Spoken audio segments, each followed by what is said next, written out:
and specifically winning alternatives to aggregator dependency, something everyone in the room has been trying to figure out, except a couple of people from Zomato who I saw sitting in the audience early, but they've left the room now, so I guess we can say what we like. Our panel has Anshul Gupta, co-founder of Eat Club, Anurag Gupta, CEO and co-founder of DocPay, Kushagra Naran, Chief Revenue Officer at Bidge, Gaurav Rastogi, CEO of Speed Kitchen, Samir Sharma, CEO and founder of YouEngage, Sarah, co-founder of AdBox, Siddharth Jagani, founder of Restaverse, and to moderate the session, Gary Devdiyal, co-founder and CEO at Food Matters. Good afternoon, everyone, and thank you all for joining me on the panel, for showing up and ditching me. So we've been hearing a lot, in the last panel, as well as, the Reno presentation that just happened, about no discounting and commissions hurting the bottom line and all of that. So what we're here to discuss today is whether there are strategies that can be, used by cloud kitchens and restaurants for against dependency on aggregators, and is that something that really can be achieved. So we've got a wonderful panel here today, but I'm going to start with you, Anshul, as the only brand present on the panel. Everyone else is sort of providing services today. You started a little over 10 years ago, with Box8, and now it's Eat Club, which is a conglomerate of brands. And when you started, I think the aggregator ecosystem was also just sort of getting off the ground. So you had a timing advantage for sure. But do you feel that it's possible, firstly, if you can tell us a little bit about how much of your roughly business comes from the non-aggregator funnel, and what did you do to kind of build that, and what would you advise brands to do? Sure. Thanks for having me on the panel. It's always great to be here with the fraternity. I think we started doing deliveries way back in 2014. And this was the time when Swiggy was just starting out, Zomato wasn't into food delivery. So we had no choice but to sort of think of doing deliveries ourselves. And over the years, I think what we've done well is to just retain that capability. Those muscles are still around. And we've just stuck to it. And I think now where we are, I think close to half of our orders actually come directly on our own app. We still work with the aggregators, but we also have a vibrant own app that drives significant traffic for us. And really, running a restaurant is hard. I think likewise, doing deliveries are hard. But if we've taken the pain to run restaurants, run kitchen, I think it's another pain that we have taken.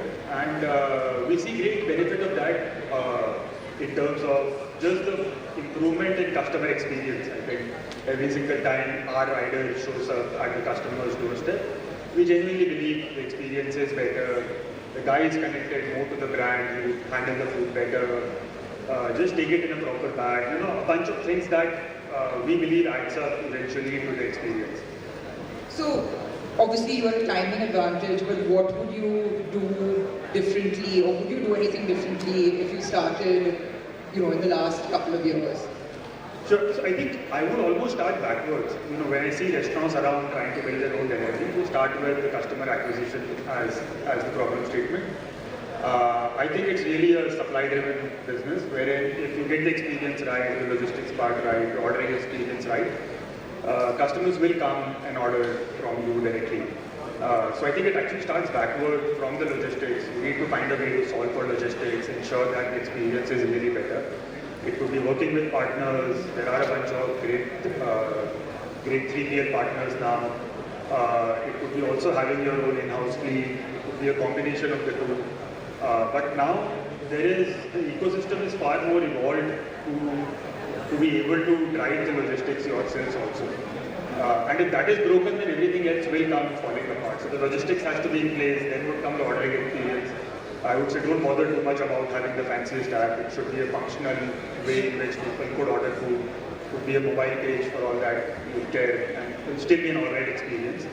And once that is sorted, then I think you would start find two ways to generate demand. It could first be your captive customers, people who would walk up to your restaurants, be your dining customers. You could tell them that there is also this option. And if the experience is genuinely even marginally better, people will keep repeating. Sure. So, you talked about customer acquisition, and Sameer, I want to come to you where you have a white label product, app product that that brands can basically use to reach out B2C, right? Is that working? There's another one if you want to try it.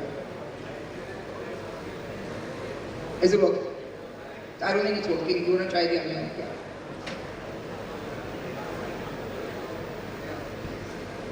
No? Is it just me? Who's gonna? Yeah, actually I'm allowed to squeeze.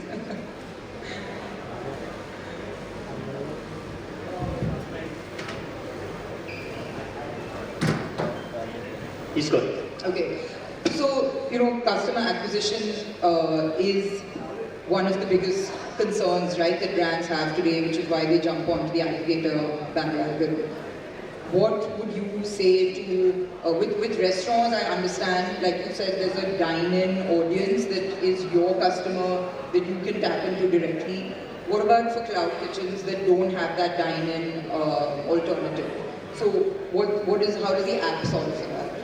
So, in fact, what Anshu was saying earlier, so it's a combination of multiple functions, right? So one is how you have a right discovery of the consumer journey in place, right? We solve it by providing multiple touch points, right? So there's a mobile app, there's a website, there's a WhatsApp commerce, there's an in-store kiosk, there's OMBC, right? And in future there might be Google ordering as well.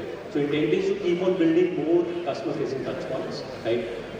Two, of course, the payments, offers, loyalty, all those re-engagement things have to be in place. Then the logistic piece. So we basically provide all three functions into a singular product, right? Then when we speak about what even we were talking about earlier, so your brand, right? So as a cloud kitchen, let's say you have built a brand. Somebody's only searching about you on the Google. It is your trademark. But unfortunately, Zomato and Swiggy of the world will show up. Right? So we actually find it very funny that at least that traffic share should be coming to you, right? So we solve for those micro components which keep on building it over time. Again, a very beautiful thing which Anshu said earlier, that you don't have to just say that you will just replace aggregators overnight. It is again a journey. You need to start from somewhere. Right now, if a cloud kitchen or a restaurant brand is sitting at zero direct ordering or zero customer data, right, the first baby step is to start. Right? Then start accommodating users. Then probably worry more about other things. And it's a very fundamental and common question that comes to us that mobile app कौन download करता है. Like if that would have been the case, we would have perished away as a company years ago. If we are growing year on year at certain numbers, definitely there's a merit to it. Another misconception people have is that aggregator में लाखों restaurant हैं, but as a single user, आप क्या लाखों restaurant से order करते हो? No, it's a hyperlocal business. Aggregator's own data says the average you order from 3.5 unique restaurants every month. That means you can keep 3, 4, 5 different apps on mobile. Right? Domino's app is a very good example. Anshu is a very good example. Right? So where they have 50% of beyond direct ordering journey, right? So वो कहीं ना कहीं perception building भी ऐसा है कि where people think that aggregators are only present. No, that is not the case.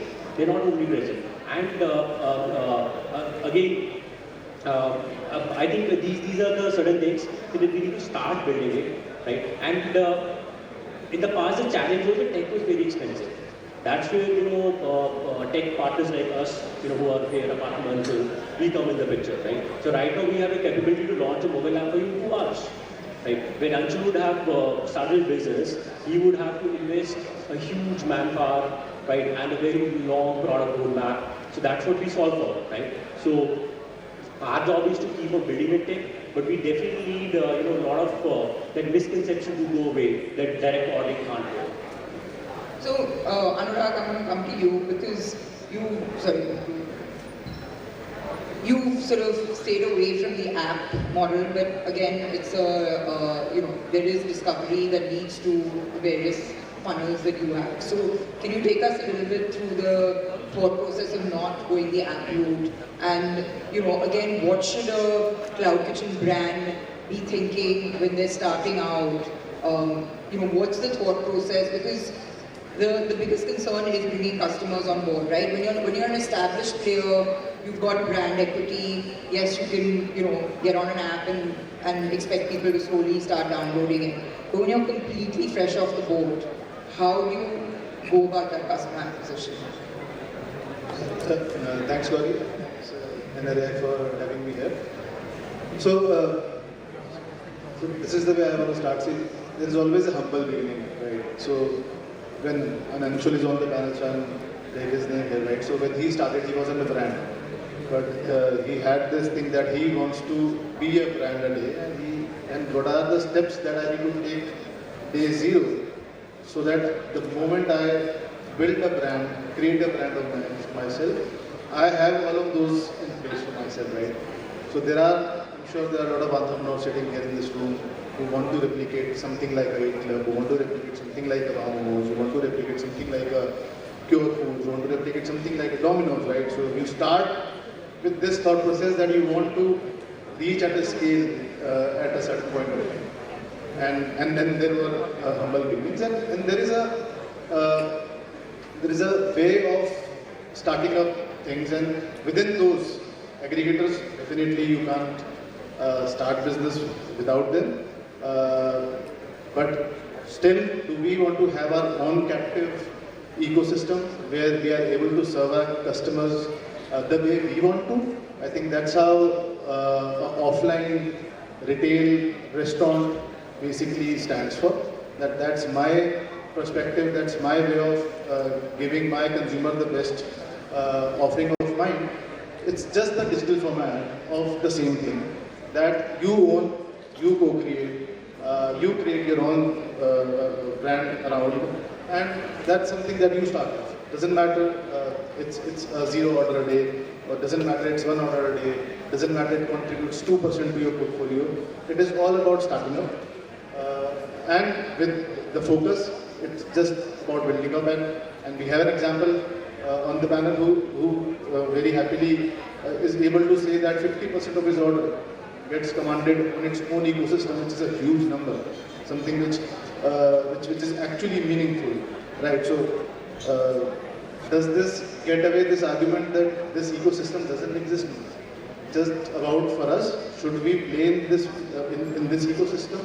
Yes, it requires toil, it requires efforts, it requires the right ecosystem, the right play, and thankfully the time has evolved. There are enough tech establishments today available who's kind of stitching this problem all together. So there is no single solution to solve this problem. All of this comes with a suited solution. So identifying all the suited solutions in the best format, package it well for your brand, and start the journey, and eventually it will start growing up as a matter of fact.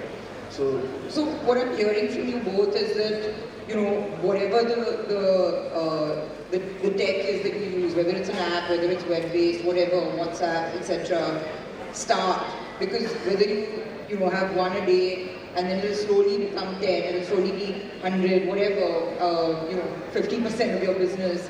The point is that that's 1, 10, 100 more than 0, and that's the way to approach it, right? It's not about, it's only like 2% of my business, why bother? I think the point is that you have to start to see what the potential is to have a hybrid funnel, essentially. Absolutely, and see, and the other lens of looking at it is, right, so we're talking about food, right, and then there is a category which is non-food.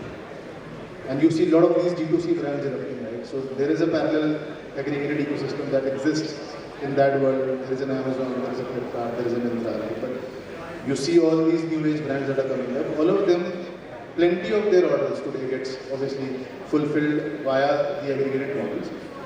But then everybody has invested into their own ecosystem. Everybody has their own playbook that how they want to ensure that they are able to service their consumers directly. Right, so there is an ecosystem that exists outside of food and growing. Why can't it happen on food? Yes, it comes with the only difference between the two ecosystems is that food is instant delivery and non-food is still you can deliver in a time range, which is getting solved as we speak. It is getting solved day by day. We have enough and more stacks available which aggregates all of those. And this was a problem for a non-food sector also 10 years ago. It got solved. There were companies that become unicorns now by solving all of those. There are people like Shiprocket who kind of solved this fully. And all of these brands, the first thing that they actually adopt is something like an ecosystem which Shiprocket today provides, right? So there is an ecosystem which sits in the parallel world, and there is an ecosystem which is getting created in this world. It's all about that.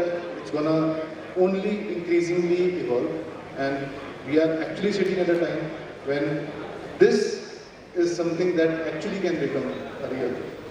So, the third part that you talked about, I'm sure, was the delivery, the logistics, right? That's where Jagra and Saurabh, I want to come to you now. So you integrate, with the likes of YouEngage and DotPay to provide that 3PL, last mile logistic concern. So when it's an app, for me as a consumer, as a layman, one of the biggest things that the consumer gets is convenience, right, through the aggregators. It's a one-stop shop, it's a quick 10-second ordering process if you know what you want. When you're not dealing with an app, how do you sort of provide that same level of convenience when it comes to the logistics part, where a consumer wants to track where their order is, they want to see where the rider is on that app, and they want to be able to call up and speak to the rider. So how do you sort of solve for that when it's not an app-based solution? Thank you guys first of all hosting us, and more importantly, it's a very valid question that you asked, and to address this, if you're ordering somebody directly, say on a phone, if they're still not using any app for an ordering, there is a message that goes out from the ecosystem or from my platform, which goes directly to the consumer saying, hey, here's the link to track your delivery. That's a simple plain vanilla solution that exists out there. On top of it, if you start layering it up with various app integrations, for example, YouEngage or eClub or DotPay for that matter, there are APIs which is continuously throwing the live location of the rider. So all these platforms have the capability to show the consumer that where the rider exactly exists. So we also work with big brands, likes of Domino's and all, right, and likes of House and all. All these guys we have already deeply integrated. But to a short answer to people who don't have an app, still the delivery function works very smoothly. All they need to do is we have a portal that exists. They just need to punch in the order. There is an SMS that will immediately shoot out to the consumer. Hey, here's your rider. He's going to pick up the order, and after picking up the order, he'll come to you. So all those backend integrations already exist to drive this entire piece seamlessly. Right. Kushal, I want to ask you, is that working? Yeah. You guys are like essentially logistic aggregators, right? Because you work with a bunch of different logistic partners, and you're a one-stop shop for third-party logistics. How do you deal with the demand supply? I mean, that's one of the biggest issues, pain points for a restaurant, for a brand, is the availability of riders at the peak times, at busy sort of festive times, etc. How do you solve for that? Like when you're going to an aggregator, you're like, I'm paying you a commission, you better find me a rider. How do you solve for that when I am that, First of all, thank you for hosting us. Page is not just an aggregator. We are an end-to-end logistics intelligence and verified. What does that mean? Today, as YouEngage or DotPay is generating demand, right? Where is the demand going? The demand is going to a tech platform. That tech platform is not just allocating the orders to a 3PL rider. There has to be a sufficient amount of distribution of orders between your captive fleet and the 3PLs. That intelligence helps you. It is not just reliance on captive fleet or reliance on 3PL. It's the hybrid solution. That is what pitch provides. Maybe at peaks, you want to use the riders to make the orders, right? But in non-peak hours, you can always get the 3PLs. So that kind of intelligence and decision-making abilities is what Pitch provides and helps brands with the. As we speak, we are working with financial as well, right? And acting in scale orders also. I'm sure everyone's working with Anshul to cater his demand. Gaurav, you in a way are also the brand side of it, right? You are a aggregator for real estate. You help brands sort of utilize your capex, right? So how do you view this? Are you indifferent whether the business is coming from an aggregator or direct to brand? Like, what's your perspective on this? Good evening, everyone. So I have a different view of it, and as you agree, we have discussed this earlier. See, I represent young entrepreneurs. Like, we have built this company. It's a very small company. Yeah, can you just actually tell everyone what Street Kitchen does? So we have built this company in last 3 years. We were very pure bootstrap. We were not out there in the market. We tried hard. We chased every single brand. And whether they are big brands or young brands, we have tried very hard to chase them and get them into our operation and get them into our kitchens across India. Now, see, when we're talking about alternatives, right? First, we need to address the alternatives, what we are suggesting and agreeing or disagreeing, right? They're different for a young age new brand, and it's different for our established brands like Anshul or anyone. He can afford his own app, he can afford his own channel, he can afford discussing with other alternative partners like Page, anyone else, right? When you talk about new age food entrepreneur who started his journey, who just came out from the college, he wants to start his own chole bhature company, as we have said earlier, right? He doesn't have that bandwidth to go engage as many as number of people. For him, it's only Zomato and Swiggy.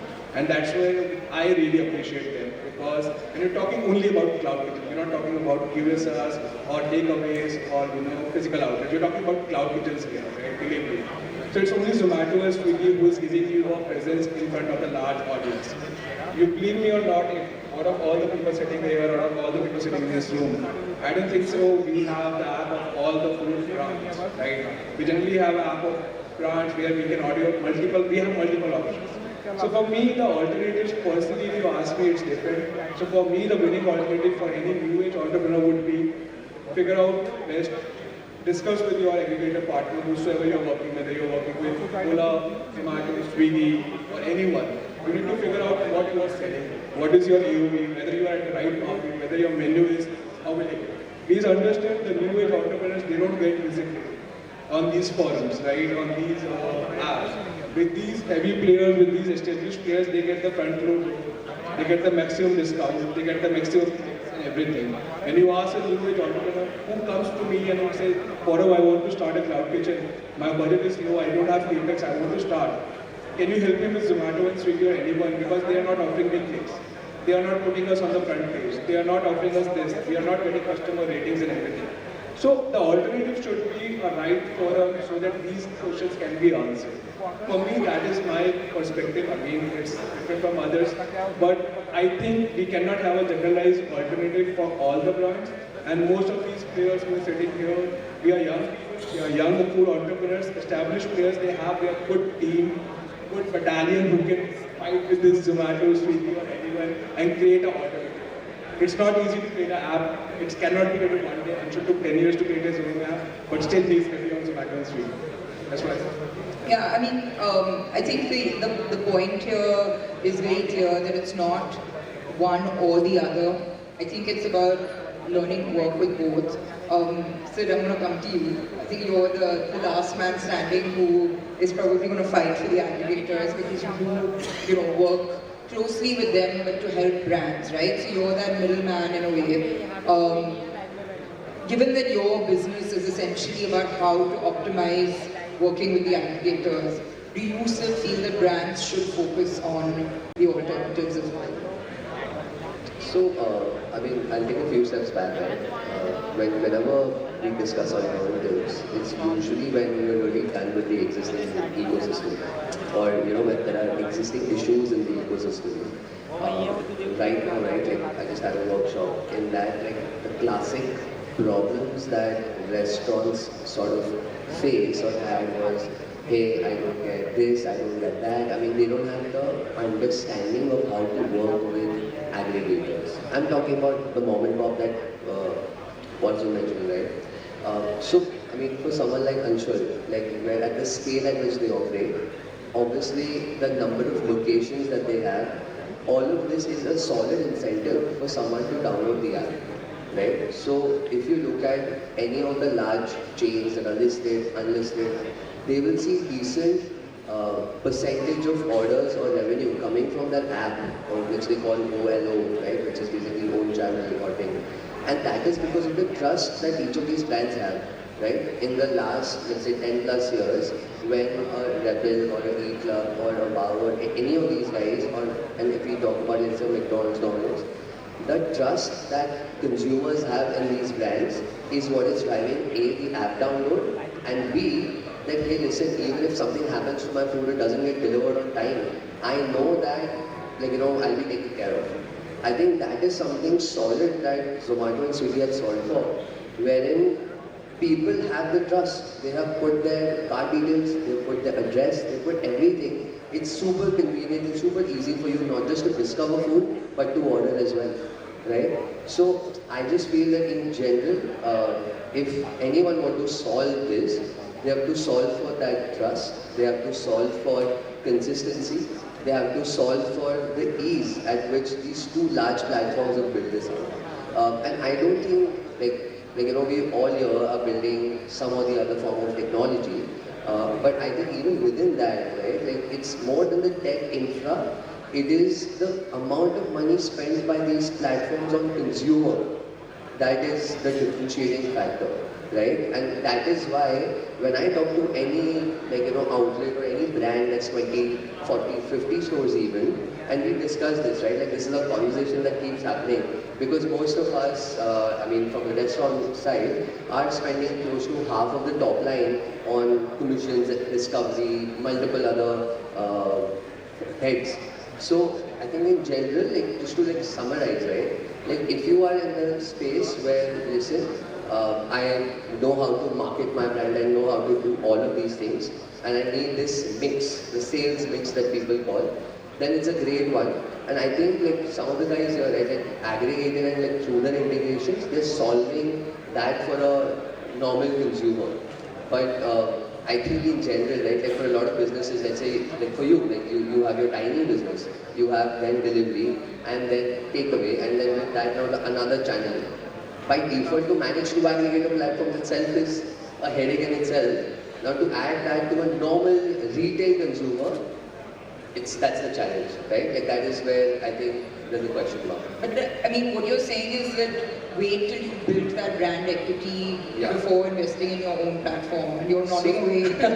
But how does a brand know when that is going to happen? Right? The scale is so relative, and So I'll give you two examples.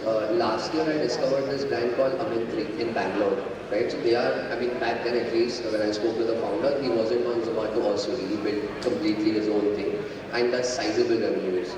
Another brand, I think a local brand here is Niam, right? Like they are on Zomato now, but before that they were largely, I think, only doing Shopify deliveries, right? So, but now even with Niam, right? The revenues really, they multiplied massively over the last 1.5 years of them being on aggregator platforms. So the demand, the sheer, volume, business, everything that you can generate on these platforms is immense if you unlock that rightly.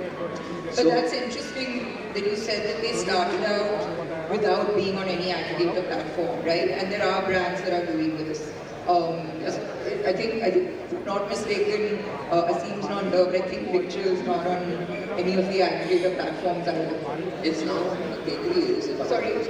Okay, great. Okay, so great sales endorsement here. They all three work with Pitch. But that's saying something, right? These guys have built that brand equity because they've got a solid product. And they've done it without being on any aggregator platform. So it kind of counters what you're saying, Gaurav, in a way. So what would your kind of answer be to that? They've come on these aggregators after building that equity, kind of to like add on additional revenue, but not depend on it. Yeah, I mean, No, Gaurav, I want to hear from you. Since you're not Again, the brands he has mentioned, right? As I said, we cannot generalize. The brands he has mentioned, they were not only doing cloud. Like Miam or anyone. So again, they are not cloud only, right? I mean, Miam is cloud only. that's cloud only. I think so. Again, Miam would be like a rare exception, I would say. With the kind of one second, I'll tell you why. The product is amazing. One of its kind of. But then that goes to say that focus on your product, right? 100%. Yeah. I mean, without the product, the effect no one. Well, so that's a given. I mean, you have to. I mean, we've heard this across multiple panels that the product has to be solid to start with. Yes, so the product has to be solid, that's what I'm saying. So you cannot generalize. So for example, a pizza brand, right? A new pizza brand is starting from a cloud level, right? So you cannot expect them to do wonders by not having a presence on any applications. For them to deliver, for them to hit that defensibility, or create their own alternative, or figure out a new alternative. For example, there's a very good brand, where a seasoned entrepreneur, he just started out. He did a mix, he did a cloud model, and he's sitting in this room, I'll not name it, but he has done a cloud model and he's done a physical store in Gurgaon. Right? What is understood is like, let me just first focus on Zomato and Swiggy, or any known player, because I want to reach a top line, where I can think of doing break-even, where I can reduce my burn, and then only I can figure out to create a new supply chain or new alternative where I can sell my product. So it all depends. First, you need to reach that threshold. You cannot start or you cannot think of an alternative at day zero.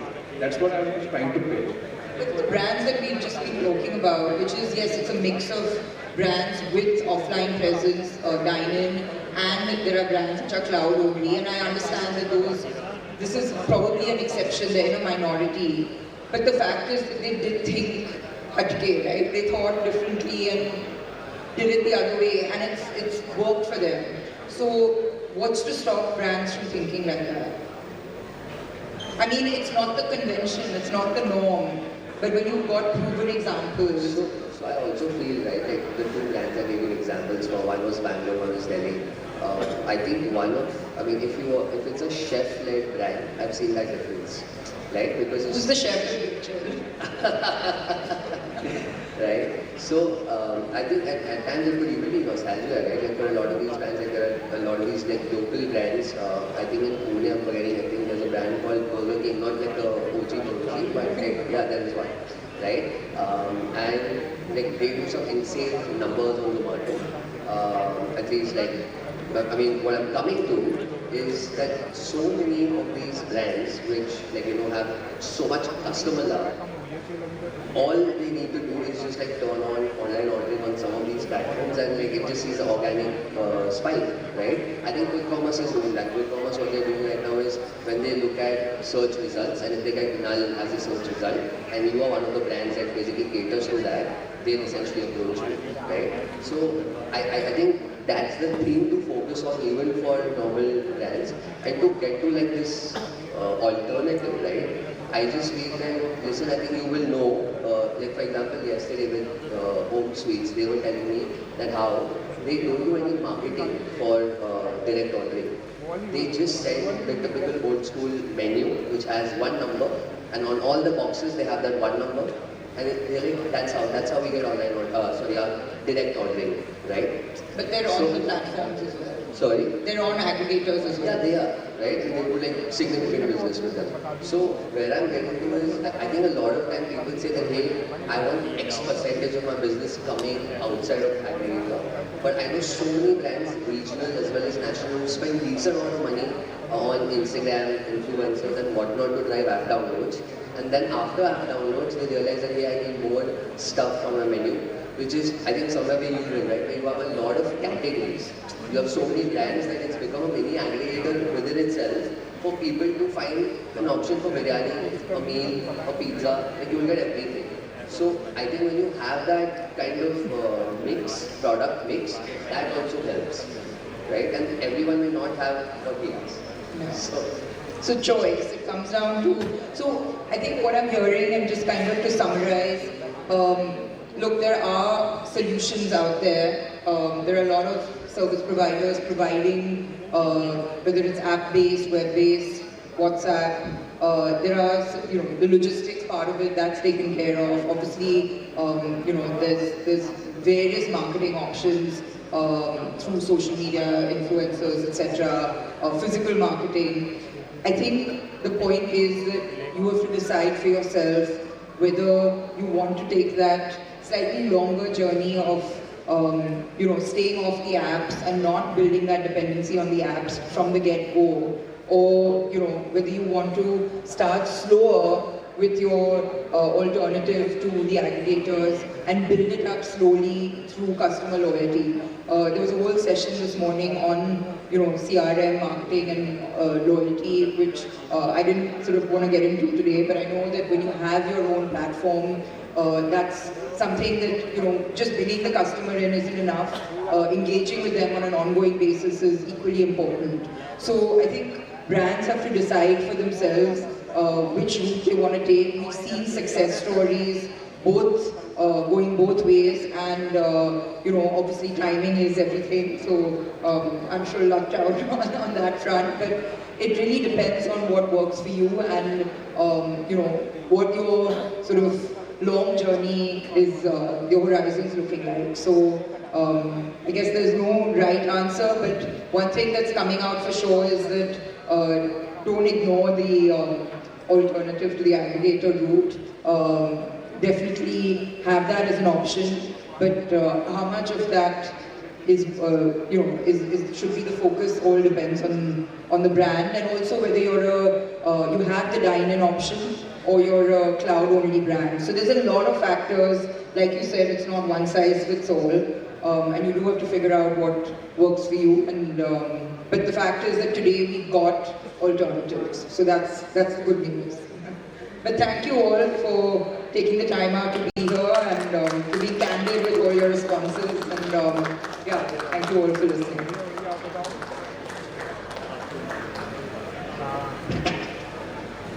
Thank you, Gauri, gentlemen. And the listening panel, I call on Aditya Latsaria, co-founder of Channel. Okay, Anshul Gupta.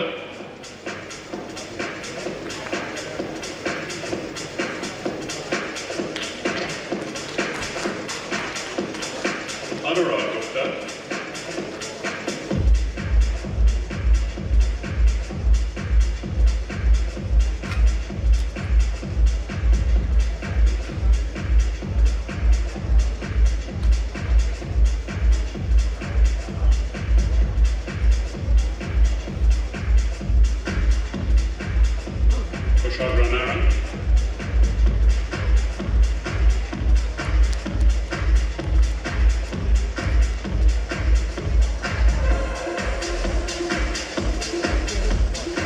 Rastogi.